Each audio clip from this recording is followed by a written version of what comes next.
بسم الله الرحمن الرحيم. الحمد لله نحمده ونستعينه ونستغفره ونعوذ بالله من الشيطان الرجيم. بسم الله الرحمن الرحيم. قال الله تبارك وتعالى في كتابه المجيد وفرقانه الحميد: إنا أوحينا إليك كما أوحينا إلى نوح والنبيين من بعده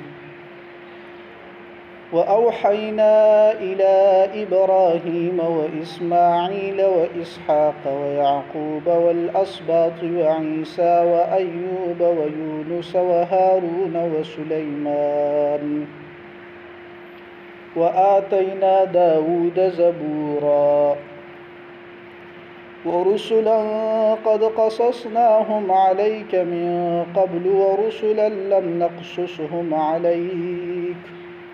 وكلم الله موسى تكليما رسلا مبشرين ومنذرين لئلا يكون للناس على الله حجة بعد الرسل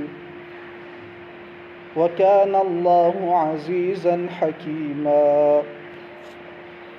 صدق الله العظيم وصدق رسوله النبي الكريم ونحن على ذلك لمن الشاهدين والشاكرين والحمد لله رب العالمين. قول يوزل درود شريف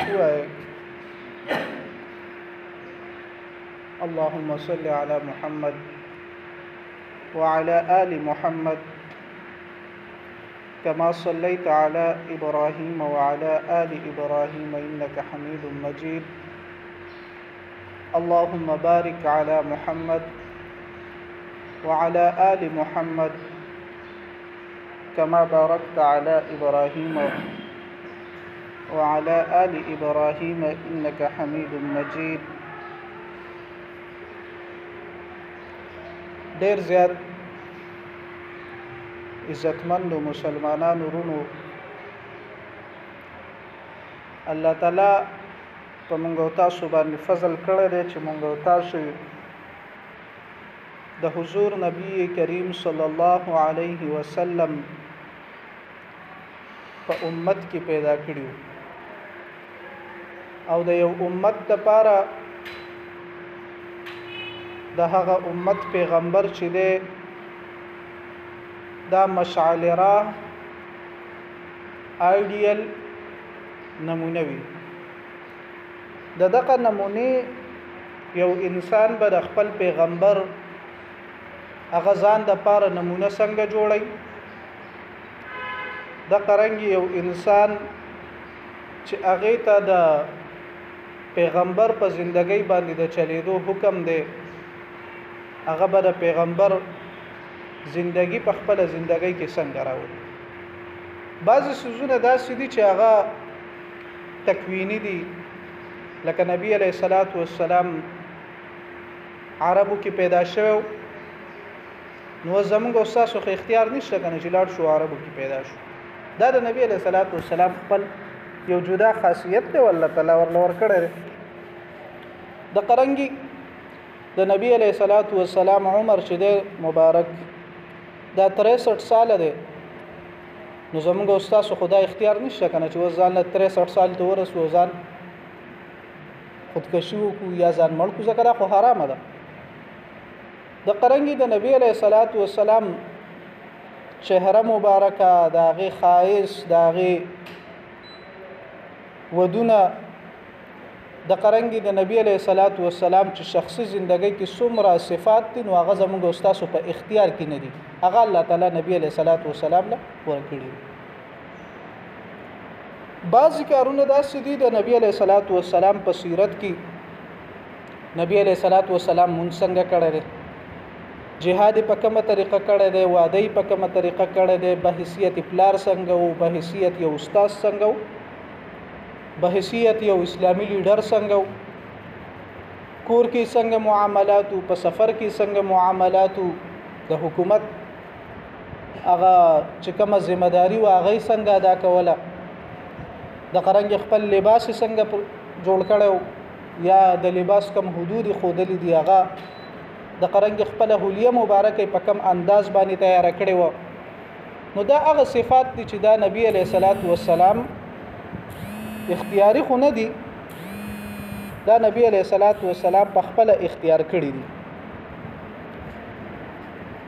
نو دغه چې کله مونږ سیرت بیانو د یو پیغمبر چې کوم صفات ځان کې راوستل ضروری نو هغه دغه دي دغه نور صفات چې نبی علیه الصلاۃ والسلام کوم ځکه پیدا شوه دي خاندان څنګه ده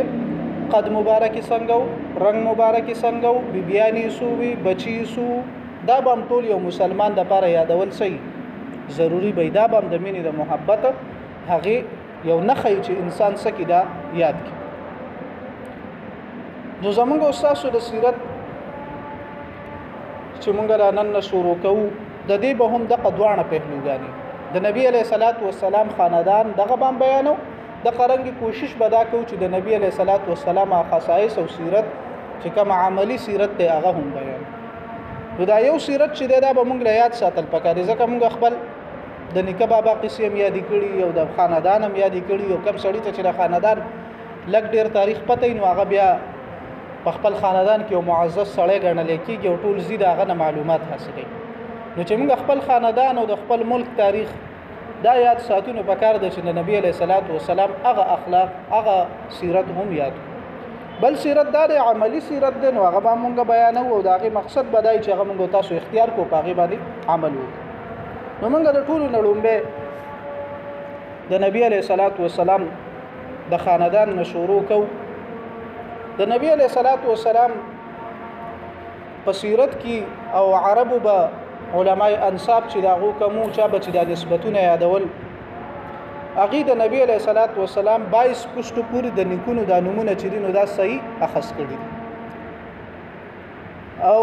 داغه تفصیل چې دینو دا دی د نبی علیه الصلاۃ والسلام نوم محمد د پلار نوم عبد الله د نیکنوم عبد المطلب دا غیر پلار نوم هاشم بیا عبد مناف بیا قصي بیا کلاب بیا مره بیا کعب بیا لؤي بیا غالب بیا فهر بیا مالک بیا نظر بیا کنانه بیا خزیمه مدرکه یو ټکی دی څوک ورته الیاس وای او څوک ورته الیاس وای سهیلی په روز الانف کې چې دینو دا تحقیق کړی دی چې دا اصل کې الیاس نه بلکې الیاس بیا مزر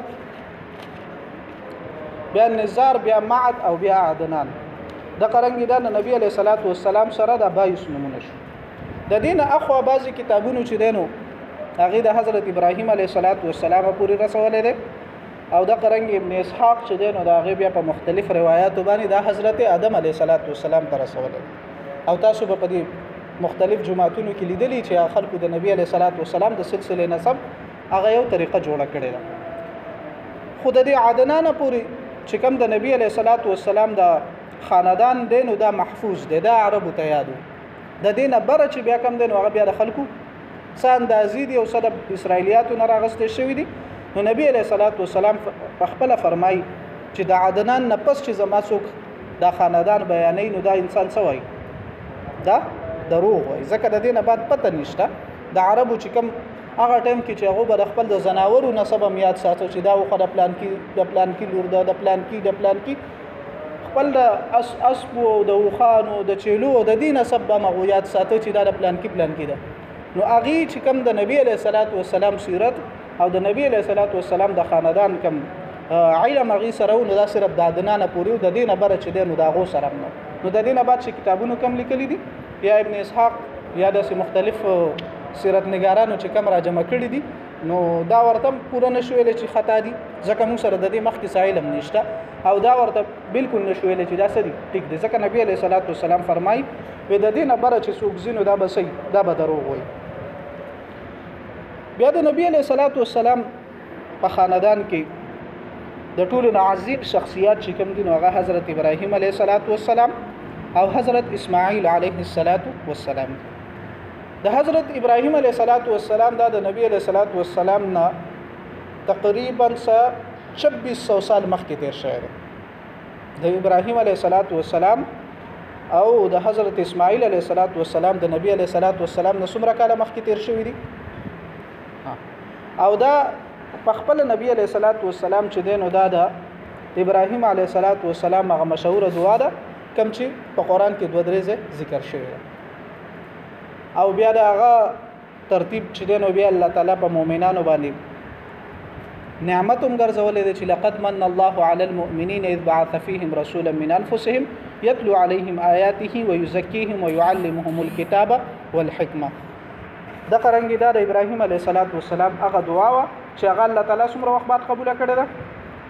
2600 سال سره پاسه بعد چې دینو دا نبی عليه السلام هغه دعا قبول شوه.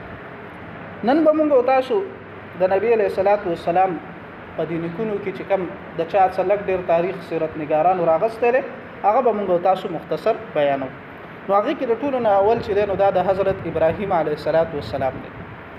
ابراهیم علیه السلام سیرت نه خو کتابونه هم ډک دي او قران کې هم ډیر زیات راغلي دي. خو نن به موږ د خپل سیرت حواله سره مختصر څو خبرې داغه باره کې کوو. حضرت ابراهیم علیه السلام په عراق کې پیدا شو او په عراق کې چې کوم علاقې کې پیدا شو دا غینوم اورو. خو چې کله ورته نبوت میلاو شو او هغه په دې خبره باندې پوه شو چې زمونږ د خاندان کم چې د نمرود سلطنت او د غپلارم دغه وزیرو دی چې کم بت پرستی کې لګیا دي نو دا بت پرستی ټیک نه ده او د الله تعالی د توحید دعوت ورکو نو د ټولو نه اولنې مخالفت پلار وکړو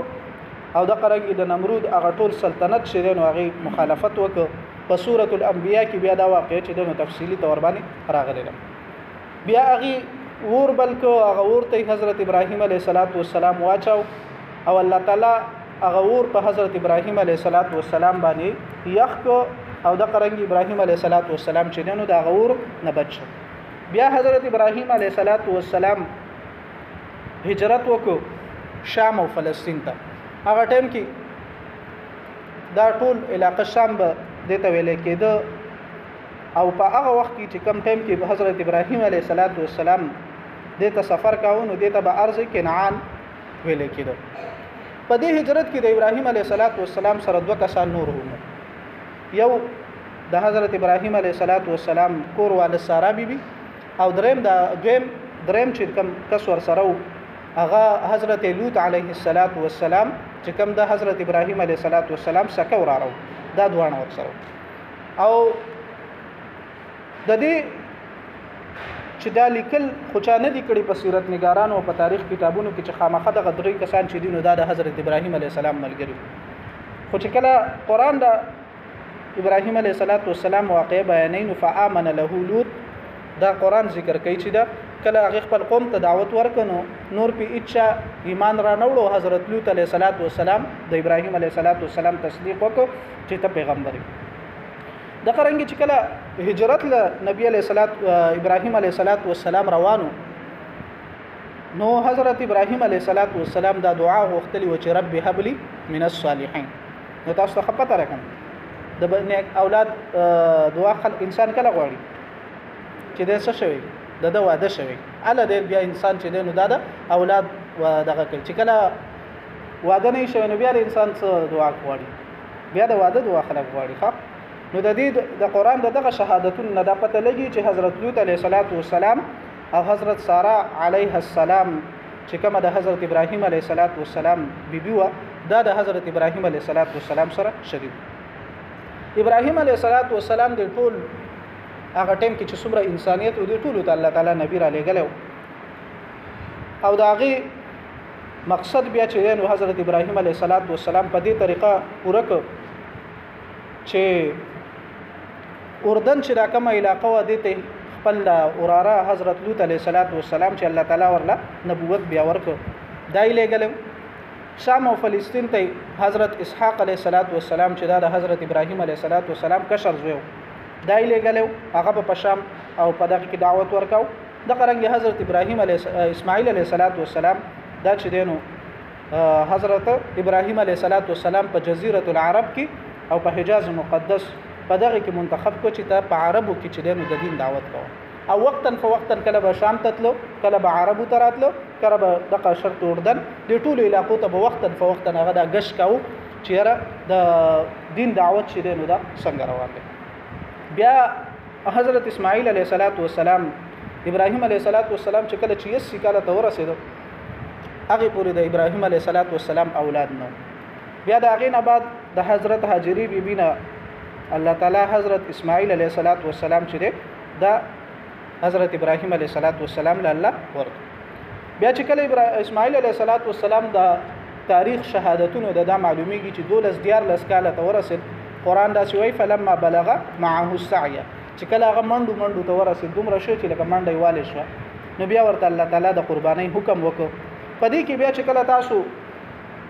تاریخ کتابونه ګورئ نو تاسو ته بدوه رائے ملوي د سیرت په کتابونو یا د تاریخ په کتابونو کې به تاسو ته دا ملويږي چې آیا دا قرباني د حضرت اسحاق علیه السلام شو او د حضرت ابراهیم علیه السلام شو. نو هغه کې خو صحیح خبره ده چې دا د حضرت اسماعیل علیه السلام شو خو چې دا کم اختلاف واقع شوی دا غ اختلاف اصل وجه ده چې يهوديانو چې دا څومره مقدس کتابونه دي بني اسرائیل چې دا څومره مقدس کتابونه دي بایبل شو متی شو دا انجیلونه چې څومره دي په دغه کې هغه د تعصب د وجه نه د بنو اسماعیل سره باغو سکو بغض بیلره او هغه د خپل خاندان لپاره هر څه ثابتول لپاره هغه کوشش دا کړو چې هغه د خپل خاندان فضایل چې دینو دا بیان. نو د دې وجه نه د هغه په کتابونو کې دا خبره ملاویږي چې قرباني د چا شوی ده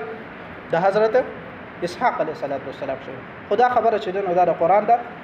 صریح آیاتونه چې دینو هغه په دې باندې دلالت کوي چې دا قرباني د چا شوی ده د حضرت اسماعیل علیه السلام شوی ده. بیا چې کله حضرت اسماعیل علیه السلام ځوان شو اول خدا و چې کله د پیدا شونو ابراهیم علیه السلام ته الله تعالی حکم وکړ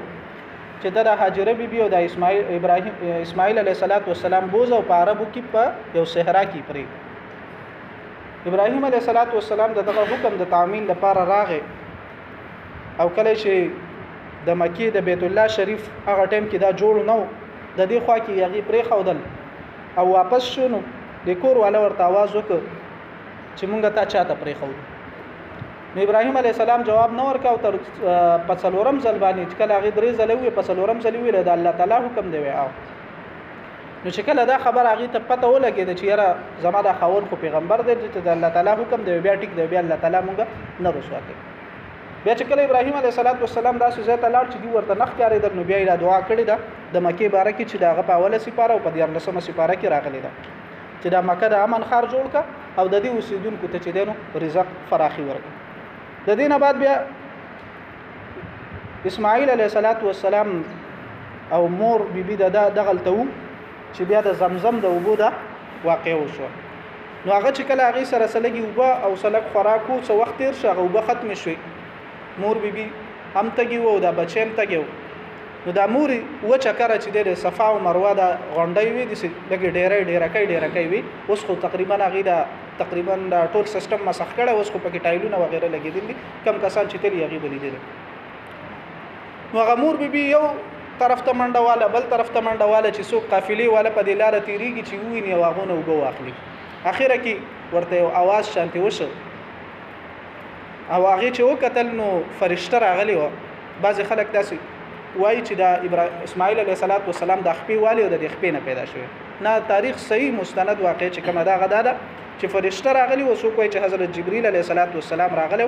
او هغه په خپل دازه د سیمه او دا هغه سره د زمزم دا چینه چې دنو دا چاري شو. حضرت هاجره بیبي چې کله رااله نو هغه دا زمزم او بچ کیمرا دغه کې دی هغه نه دي ډن جوړ کړ. نبی علیہ السلام فرمای وی الله تعالی دی په هاجری بیبي باندې رحم وکي کاغه چاته دا ډن نو جوړ کړه نو دا زمزم دغه وب بسوي دا به یو چې نو دا به بيدي اوس خو کوی دی کنه دا به بيدي نو دا هغه ورته دي چلو. بیا چې کله سلګ وخت تیر شو نو د جرهم یو قبيله واغه روانه وتله او دغه خلک په دغه لار ډیر زیات تلیو وای قتل چې سمرغان تاویږي هغه ته پته ولګي چې را په دې علاقې کې اوبر غلي دي او مخکې دلته سچینه نه و هغه چې رااله وای قتل نو حجره بي او اسماعیل علیه السلام دغه خواته ورته ویل یاره مونږ دلته اوسېدل غواړو ته مونږ اجازه راکې اجازه در کوم خو باندې بګره حق زمای هغه ور سره تسلیم کړه او دیوم یوازې دیو تم د انسانانو چې دینو یو معاشري ضرورت د غرنګي اسماعیل علیه السلام په دغه خلکو کې ځوان شو او دغه خلکو نه بیا نکاح وکړه او چې کله اولنې نکاح وکړه نو بیا حضرت هاجره بي وفات شوې ده او دغه اولنې نکاح د اسماعیل علیه السلام هغه بيبي و چې کله ابراهیم علیه السلام یو ځل راغی او څه مختصر شان گفتگو ورسره شو او دا بيبي چې ونه هغه د ابراهیم علیه السلام خو نشو نو دا حکم اسماعیل علیه السلام ته کړو چې کله تراشه نو دا بيبي چې نو دا طلاق کنده قبيبي د دینه بعد حضرت ابراهیم علیه السلام واپس بیا راغی او د کعبه تعمیر وکړ د قرنګ حضرت ابراهیم علیه السلام او حضرت اسماعیل علیه السلام په مکه کې چې دینو د دعوت د سلسله شروع کړه حضرت اسماعیل علیه السلام د دعوت کامیابیانی د قرنګ د په تاریخ کې نه دي ذکر شوی خو چې کله موږ د عرب په ثقافت باندې کله نظر واچو او د حج چې تقریبا 25 یا 2600 سال په دې کې پیغمبر نه دی راغلی دا غي باوجود د حج احکامات چې دا په دې کې سو جاری د قرنګ د قصاص او د دیت چې دا کومه فیصله وي دا په دې کې جاری وي او دغه شان نورم ډیر سنت سب بګړاو پکې راغلی خو ډیر دینی احکامات چې دا په خلکو کې 2500 سال چې نو دا جاری نو دا د اسماعیل علیه السلام په دعوت باندې د کامیابی نه خده ځکه حضرت عیسی علیه السلام تقریبا 500 کال نو تیر شوی 200 کال بعد دا غدین چې نو دا سو عیسایانو مسخ کړو خو د حضرت اسماعیل علیه السلام د دین چې نو هغه ډیر وخت پورې چې نو دا اثر نو دا د حضرت محمد صلی الله علیه وسلم دا غدو مشهور نکونو سم مختصر واقعات د قرنګ دي چې کومه اخره 22 نمبر عدنان بیان کړو دا غي دو زامنو یو عکو یو معد نو دا عک چې دا په یمن کې آباد شو دا معد چې نو دا په عربو کې آباد شو د قرنګ د نبی علیہ السلام خاندان بیا د معد نه دی د قرنګ په دی نبی علیہ السلام په دی خاندان کې چې دینو فخر په نوم باندې یو نکته تر شوی دی د موجوده چې کم قریش نبی علیہ السلام قریشی یادېږي نو دا قریش داغه لقب او بیا په دې کې یو قصې تیر شوی دی دا تقریبا شپږم نمبر کې راځي دا موجوده عرب چې دینو دا چې کم ترقی یافته ژوندۍ د عربو شروع شوی او د نبی علیہ السلام د خاندان شروع شوی دا د قصې د وخت نه و قصې چې دینو دا عربو ته ویل چې تاسو استعمارات وکړي د قرنګ خپل خاندان سره شروع شو تجارتي کارونه وکړه د قرنګ د کعبه چې د کم تولیت دا چې کله سلګ وخت تیر شو نو هغه جرهم چې کومه قبيله و هغه را پاسې د اسماعیل علیه السلام خاندان چې نو د عربو نویسته او د کعبه چې کوم تولیت او هغه تنظیمات او سیستم او هغه غیرسته نو دا قصې چې کله راغی د بیا دغه کعبه غ تولیت دغه خلکو نو واپس واغستو او درې کارونه چې نو دا ذمہ داریان وي د بدا ادا کولی یو سقایا یو رفاده او یو حجابه سقایا به دې ته ویل چې کله د جرهم د قبيله د مکې نتل نو دی د زمزم د کوی بند کړو بالکل د زمزم د کوی اثرات او نشانات ختم کړو نو کعبه کې به چې کله حجیان را لدی ته به د وبو ضرورت دا ذمہ داری چې دا به دغه خلکو پورا کوله د قرنګ رفاده په هغه ټیم کې د غربت زمانہ و نو نبی چې د غربت زمانہ و خلکو سره به خوراک و غیره دومره نو دی قریش په خپل منځ کې حلال پیسې را جمع کړي او دا غې نه به د حجیانو د خوراک تنظیم کو بل حجابه ده نو حجابه ده د ته ویل کېده چې د کعبه د کوم چابي او د کوم انتظامی امور چې ورته تاسو وای دا چې نو دا هم د دې سره نبی علیہ السلام چې کله بیا تشریف راوړو نو دې کې دا وسه پوری وسرب د حجابه چې نو دا پاتې ده دا نور کارونه چې نو ټول عرب کوي هغه خوراک مهاجر لور کوي اول ته زمزم وبو موجدي رشي دي نو د دې سقایا او د رفادي دومره ضرورت نه راځي کم خلک چې وس ټیکټ جمع کوي نو هغه څه کوي هغه د خوراک بندوبست وخت او وخت نشوي هغه ته هوټل او د هر څه ترتیب وس نشوي نو صرف یو حجابه پاتې ده او هغه اوسم چې دنه د ذمہ داری د په قریشو کې را روانه ده نو دا د نبی علیہ السلام د نیکونو س تاریخ مونږ نن ویلو او ان شاء الله تعالی د دینه بعد شکم سیرت راځي هغه په آینده جمعه کې